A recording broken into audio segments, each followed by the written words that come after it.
নমস্কার বন্ধুরা, শিপ্রার নতুন আর একটা ব্লগে স্বাগত জানিয়ে শুরু করছি আজকের এই ভিডিওটা। কাছে কিংবা দূরে যে যেখানেই আছো আশা করছি ভালো আছো। তোমাদের ভালোবাসায় ঠাকুরের আশীর্বাদে আমিও মোটামুটি ভালোই আছি। তো এই যে সকালে উঠেই ঘুম থেকে তো বাসি বিছানা তুলে নিলাম। তার আগে কিন্তু বাইরের কাজ করে এসেছি। উঠান ঝাড় দেওয়া হয়ে গেছে, ঘর ঝাড় দেওয়া কিন্তু হয়ে গেছে। তো মেয়েও এদিকে উঠে গেছে। তারপরে এই যে বাসি বিছানা তুলে নিলাম। আর বাসি বিছানা বেশিক্ষণ ঘরে কিন্তু রাখা একদমই ভালো না।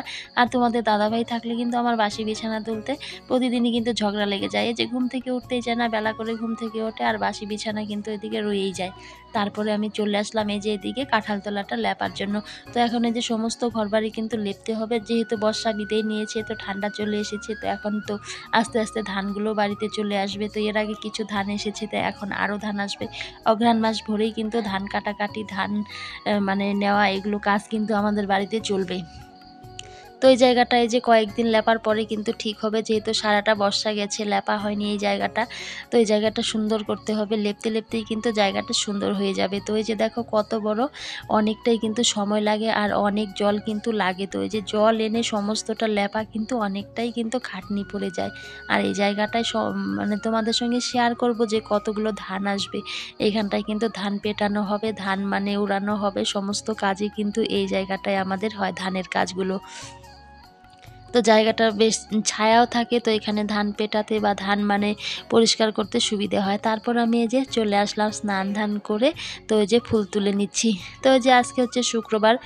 তো এই যে শুক্রবারে সারাটা দিন আমি কি কাজ করলাম, সারা দিনের কাজকর্ম তোমাদের সঙ্গে আমি শেয়ার করলাম। তো এই যে ফুল তুলে নিয়ে যাচ্ছি পুজো দেওয়ার জন্য।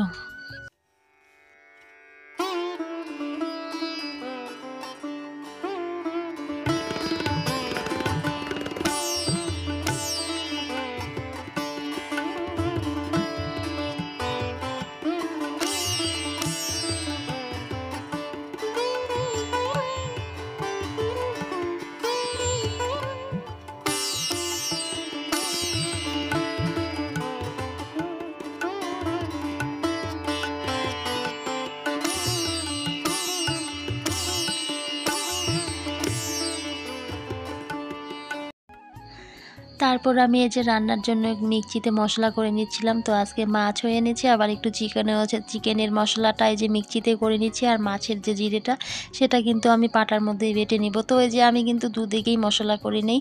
তো জিরেটা কিন্তু আমি মিক্সিতে দেই না, শুধু আদা পেঁয়াজ রসুন এগুলোই পেস্ট করে নেই। আর জিরেটা কিন্তু আমি পাটার মধ্যে বেটে নেই, কারণ জিরের ভিতরে যে একটা দেখবে চাল থাকে শক্ত শক্ত, সেটা কিন্তু ভালো করে পেস্ট হতে চায় না। আর পাটার মধ্যে সুন্দর করে বেটে নিলে কিন্তু দেখবে রান্নাটাও কিন্তু বেশ সুন্দর হয়। ওই যে কথাই আছে না যে চন্দনেই হচ্ছে রন্ধন। তো মশলাটা যত সুন্দর, পেস্টটা ভালো হবে, রান্নাটা কিন্তু ততটাই ভালো হবে। তো এইদিকে এই যে আমি মশলাটা করে নিয়ে যাচ্ছি রান্নাঘরে।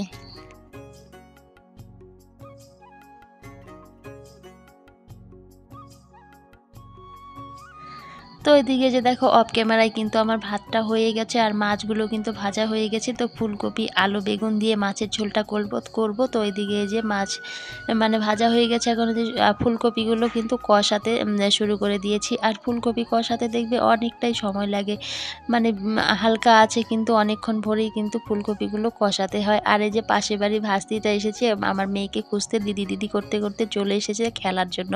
তো মেয়ে তো স্কুলে যায়নি।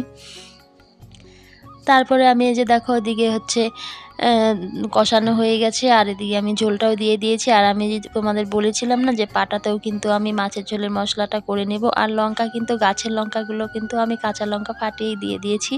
আর আমাদের বাড়িতে তো কাঁচা লঙ্কা দিয়েই রান্না হয় বেশিরভাগ।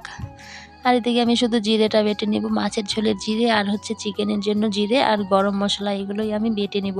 তো গরম মশলাটাও মিক্সিতে দেই না, শুধু পেঁয়াজ রসুন আদা এগুলোই পেস্ট করে নিয়েছি। তো দুদিকেই কিন্তু আমি মশলা করে নিই রান্না করলে। তো ওইদিকে ভাতের হাঁড়িটা কিন্তু ঝরা দিয়ে দিয়েছি, ভাতটা কিন্তু ওইদিকে ঝরেও গেছে, প্রায় তোলার সময় হয়ে গেছে। কিন্তু আজকে একটা কিন্তু অঘটনও কিন্তু হতে চলেছিল জানো বন্ধুরা।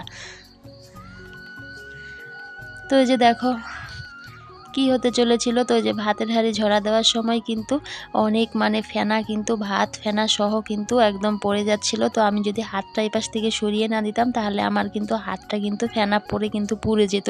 তো এর জন্য হাতটা বাঁচাতে গিয়ে কিন্তু অনেকগুলো ভাতই কিন্তু পড়ে গিয়েছে। তবু যে ভাত পড়েছে কিন্তু হাতটা যদি আমার পুড়ে যেত, এই কাজের সময় হাত পুড়ে ঘরে বসে থাকলে কিন্তু হবে না। আর এর আগেও কিন্তু তখন আমি ভিডিও করতাম না, আমার হাত কিন্তু ডাল পড়ে অনেকটা পুড়ে গিয়েছিল। তো যে সংসারে কাজ করলে পরে অনেক কিছুই কিন্তু ঘটে যায় আমাদের সঙ্গে। তো এদিকে যে হাতটা বাঁচাতে গিয়ে কিন্তু ভাতগুলো অনেকটাই পড়ে গিয়েছে। তো হাতটা যদি চট করে সরিয়ে না নিতাম তাহলে হাতটা আমার এতক্ষণে হতো। আর ভাতের ফ্যান বুঝতেই পারো কতটা গরম থাকে আর পড়ার সঙ্গে সঙ্গে কীরকম হয়ে যায়। তো এদিকে যে আমার দেখো রান্নাগুলো একে একে হয়ে গেছে। তো এই যে ফুলকপির তরকারিটা এখন নামিয়ে নিলাম, তারপরে কিন্তু ওইদিকে আবার চিকেনটা রান্না বাকি আছে।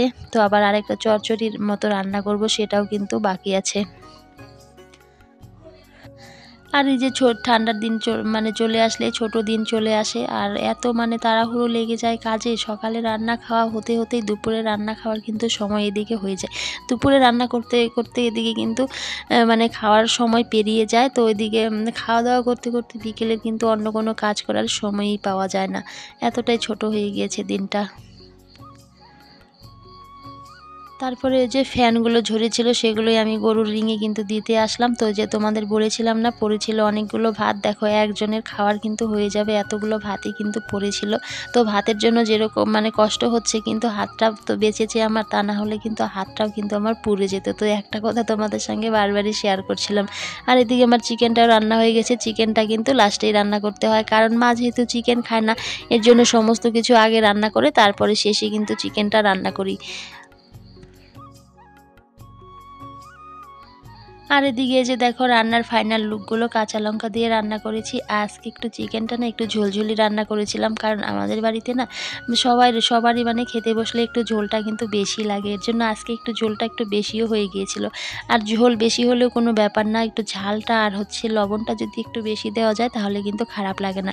তারপরে কিন্তু একেবারে চলে আসলাম বিকেলের কাজকর্ম শেয়ার না করে, একদম চলে আসলাম কিন্তু রাতে। তো এই যে রাতে কিছু ভাতও রয়ে গেছিলো, তো একটু গোলা রুটি কিছু বানিয়ে নিচ্ছিলাম। আর এই যে রাতে কিন্তু ভাত একদমই আমার মেয়েও খেতে চায় না, মাও খেতে চায় না, ভাস্তাও কিন্তু খেতে চায় না। আর দাদাও কিন্তু ওই যে মাঝে মাঝে গোলা রুটি দাদাকেও দিতে হয়। তো এদিকে যে আমি গোলা রুটিগুলো কিন্তু করে নিচ্ছিলাম। আর এখন কিন্তু রাত্রি কিন্তু অনেকটাই হয়ে গেছে, 9টা 9:30টার মতো কিন্তু বেজে গেছে। তো ভাবলাম তাহলে গ্যাসেই করে নেই, উনান আর জ্বালবো না। আর ইচ্ছেও করছিল না উনানটা জ্বালার জন্য, যেহেতু উনানে রান্নাবান্না করেছিলাম। তারপরে কিন্তু আর রাতে ফ্রেশ হয়ে আর কালির কাজগুলো কিন্তু করতে একদমই ভালো লাগে না। তো এই যে সকাল থেকে একদম রাত্রি পর্যন্ত কি কি কাজ করলাম সেগুলোই কিন্তু তোমাদের সঙ্গে শেয়ার করলাম। তো এদিকে গোলা রুটি দেখবে একদিকে কিন্তু বানাতে হয়, আরেকদিকে খেতে হয়, তা না হলে কিন্তু ঠান্ডা হয়ে গেলে গোলা রুটি বলো রুটি বলো একদম ভালো লাগে না। তার মধ্যে আবার শীতের দিন বলে কথা। তো এদিকে আমি বানাচ্ছিলাম আর ওইদিকে কিন্তু খাওয়া হচ্ছিল। আর আমি তোমাদের বলেছিলাম না আমি ভয়েস দেওয়ারই সুযোগ পাই না, কখন আমি ভয়েস দেব বুঝতেই পারি না, না দিনে দিতে পারি না রাতে দিতে পারি। তো এই যে এখন এই ভিডিওর ভয়েসটা কিন্তু আমি সন্ধেবেলা দিচ্ছিলাম, তবুও কিন্তু মা দেখো যে পাশের ঘরে এত জোরে জোরে কথা বলছিল, হয়তো একটু আধটু কথার আওয়াজটা আসতেও পারে, কিন্তু আমি কি করব বলো তো, কোথায় গিয়ে ভয়েস দিব? আর আমার ঘর ছাড়া বাইরে গিয়ে ভয়েস দিতে একদমই ভালো লাগে না। তারপরে রাতের খাওয়া দাওয়া করে তো ওই যে দেখো রাতের বিছানাটা করতে চলে আসলাম। আর আমাদের বাড়ির বউদের কী কাজ বলো, সকালে সেই বাসি বিছানা তোলো, সংসারের কাজকর্ম করো, আবার রাতে সেই বিছানা করো, এগুলোই হচ্ছে আমাদের প্রতিদিনকার কাজ। আর এই কাজগুলো অল্টারনেট করে কিন্তু আমাদের করতে হয়। তাহলে ভিডিওটা এখানেই শেষ করছি, দেখা হচ্ছে পরের কোনো ভিডিওতে।